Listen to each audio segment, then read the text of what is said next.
stand up. Okay?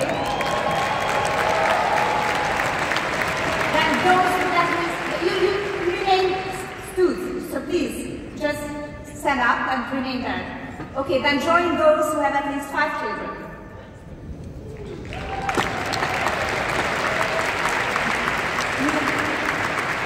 Stay there. Okay, those with at least 3. Wow. Myself, I'm joining. At least 2. Wow. And at least 1 child. Look around.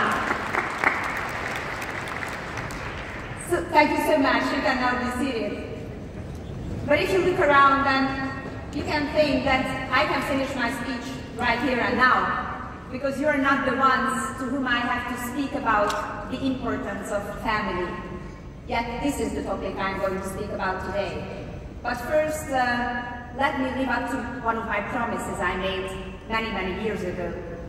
Because I remember back when I was graduating from university in my 20s, and I was eager, as a well-educated woman, to do something, to deliver, to have professional career, to have professional success, to earn money, to be independent.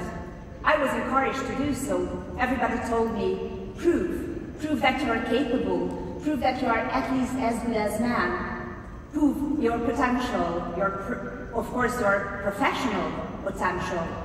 And nobody told me, have children, have a family, don't be afraid, don't hesitate. If you want to have children, then do it right away.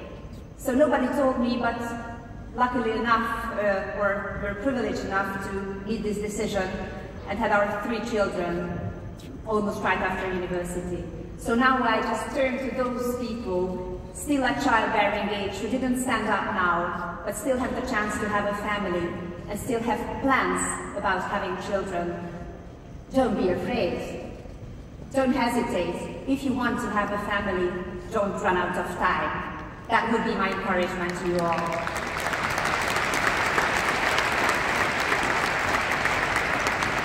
And let me share with you one of my biggest professional successes.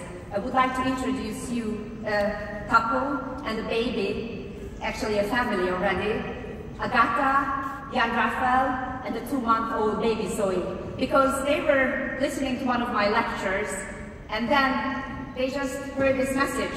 So they decided to get married, and then they decided to have a baby. So here they are. Here is Agata, young Raphael, and baby Zoe.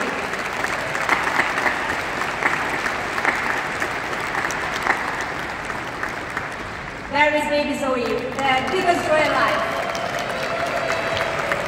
Thank you so much. Thank you for being here today. Now I will still speak about the importance of family, the relevance of family. We all know Benjamin Disraeli's famous quote, "The family is the cradle of civilization." I couldn't agree more.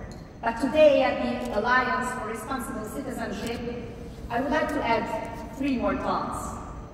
First, family is the cradle of citizenship. Our first and most formative experiences of civic life begin at home. Within the family, children learn mutual respect, the importance of contributing to the common good, and the values of identity, community, and belonging. Families teach cooperation, conflict resolution, and decision-making, essential skills for any citizen. The home is the first school of civic engagement. Second, family is the cradle of responsibility. It is within the family that individuals first learn about accountability, duty, and moral values. Children experience cause and effect. Families pass down traditions, ethics, and principles, shaping character and teaching individuals to act with integrity. More than just providing shelter, family builds personal character, fosters responsibility, and nurtures social engagement. And third, family is the cradle of alliance. Families are where we first learn loyalty, cooperation, and a sense of unity. Within a family, trust is built from birth. Family teaches us cooperation, problem solving, and mutual support. Love, diplomacy, and resilience all take root in the family before extending to society at large. So, family is the cradle of alliance, responsibility, and citizenship. Family is the cradle of art.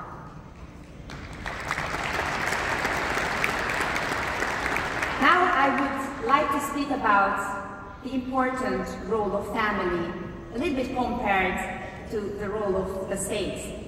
And that may be very personal. I'm a woman, I am bringing here a personal touch. So I will tell you 3 personal examples. First one is about healthcare.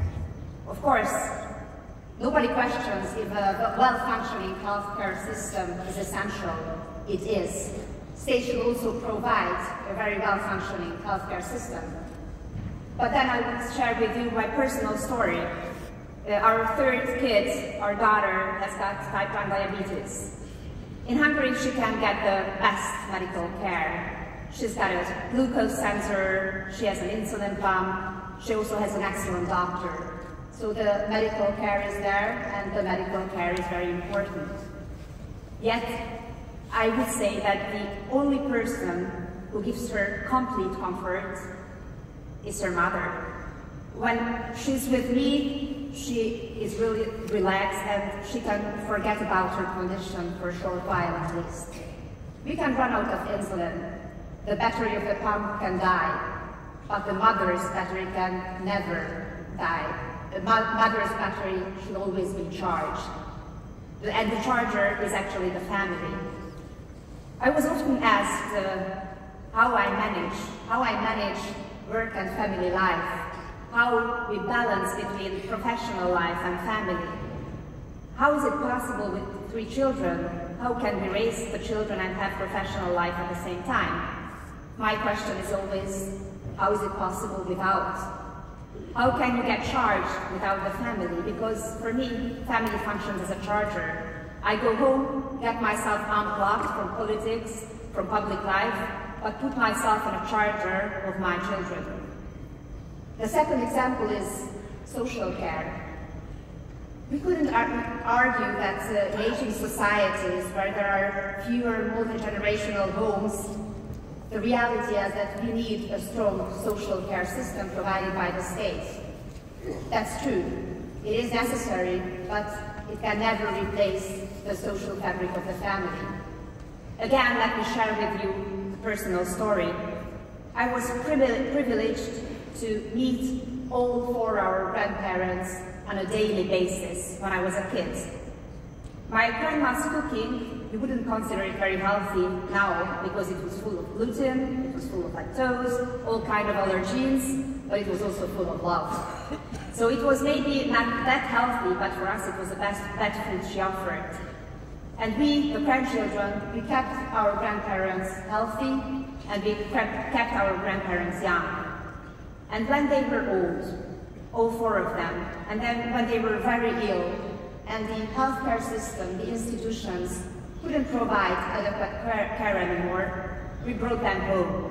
And we spent the last weeks and months with them at home. Maybe it wasn't the best medical care we could provide for them, but we could provide for them presence, love, and dignity. And the third example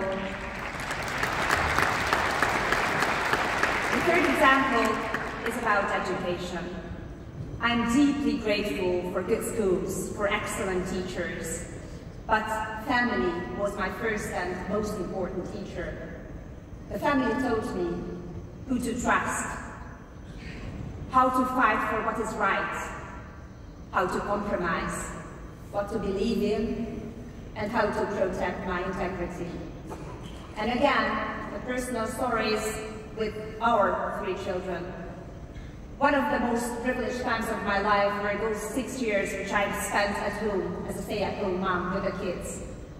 And I just remember, for example, one time when we went to the forest and like for an hour and a half, we were watching the ants marching, carrying things, building things.